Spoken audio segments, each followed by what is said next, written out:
దావీదు ఏది దేవుని దగ్గర దాచుకోడు. భయపెడుతూ ఉన్న పరిస్థితుల మధ్యలో, తరుమబడుతూ ఉన్న పరిస్థితుల మధ్యలో తాను ధైర్యంగా ఉండడానికి కారణం ఏంటంటే దేవుని ఎదుట తాను విధేయుడుగా ఉండడమే. తాను చేసిన తప్పుల్ని చెప్పేసుకునేవాడు, తాను కలిగి ఉన్న మంచిని చెప్పేసుకునేవాడు, దేవునిలో ఉన్న గొప్పతనాన్ని చెప్పేసేవాడు, పొగిడేసేవాడు.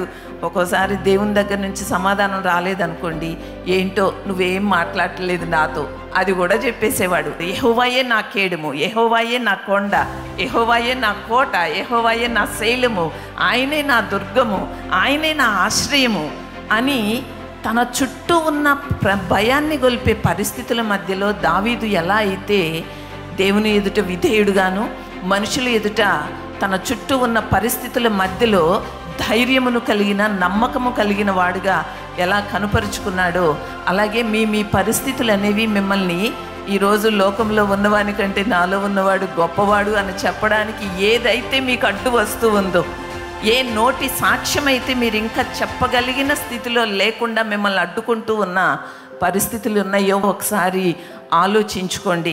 ఎంత చక్కగా చెప్తూ ఉన్నాడు కదా, నాతో యుద్ధము చేయుటకు దండు దిగినను నా హృదయము భయపడదు.